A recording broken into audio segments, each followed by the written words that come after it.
At this time, I'd like to ask Ray Wiliams up to the stage. Ray's going to share a little bit with us about our history. Now, he's fairly new to the CLO. Come on up, don't be Ray's fairly new to the CLO, but we quickly recognized in him an earnest desire to make an impact on his community and to be a positive influence on others. Those are the kind of folks that we like to see in the CLO, so we're glad to have Ray today. Thank you.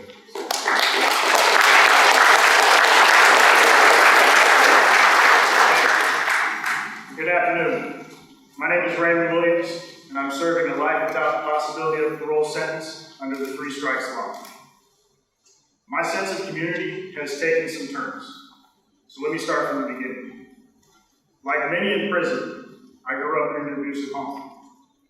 I did not feel a place of inclusion or support, and this left me with a strong, unfulfilled desire to belong to something.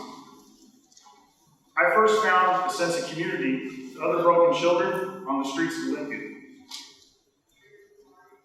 I quickly fell into a life of criminal behavior, and every time I was arrested, it strengthened the bonds that I found with other criminals. I went to prison for the first time at age 17. I was convicted as an adult for stealing guns. Strike 1. In prison, I found a stronger sense of community with my fellow prisoners. I remember being scared as my release date approached. I had no family to go home to, and all my friends were right there in Palm Bay. I actually wanted to stay. After my release, I struggled to fit in and relate to people in the community. On November of 2000, I became a father to my son Hunter. I had no idea what a father was supposed to look like, but I knew what one wasn't. My father had spent my whole life in prison, and I was not going to leave my son without a dad. I was not going to be my father. For a while, I experienced some success. I owned my own business, and I had money, but I had no sense of responsibility. I began using drugs and eventually became an addict.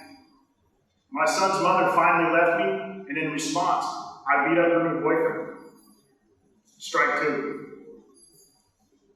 My second trip through the prison system, I couldn't wait to get out and get back to my son. I kept my head down and just waited for my release date.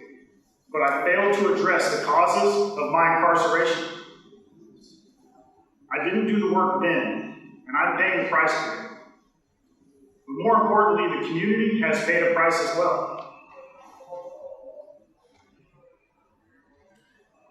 Getting out of prison the second time, it was even harder to find my place in the community. I felt like I was behind in life. It didn't take long before I returned to drugs. I was not the type of person you wanted to be around back then. I remember one day sitting in my car at a gas station. I had just scored some drugs, and I was calling people I knew to ask if I could come over. Nobody wanted me to come over. Think about that for a second. Do you know how bad you have to be unable to share your drugs with other addicts? 2 weeks later, I shot a man in the leg. Strike 3. There is no justification for what I did, period. Sitting in Walla Walla, facing a life without the possibility of a parole sentence, I knew that I had become a bad person. I never wanted to be a bad person, but I had become one.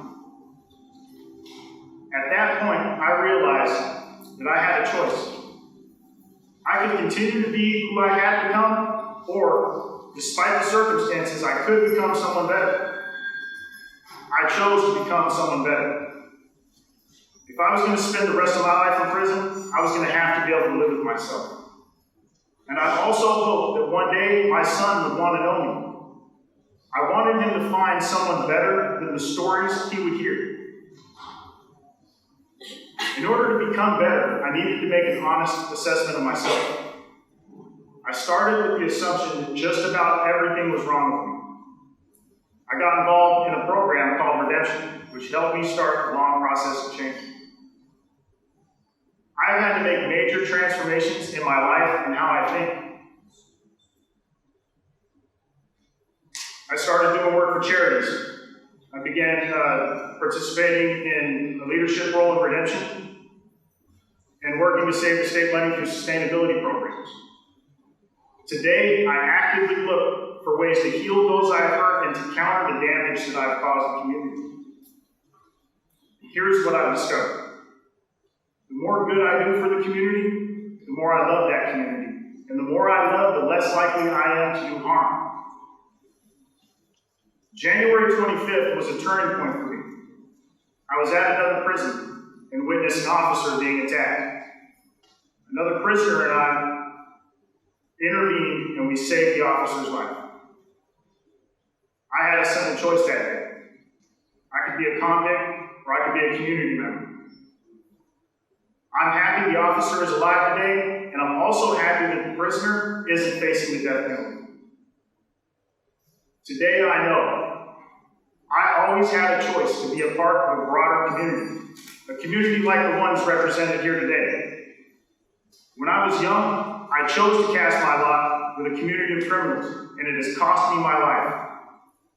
Now I'm older, and I choose to cast my lot with you, and that has given me life.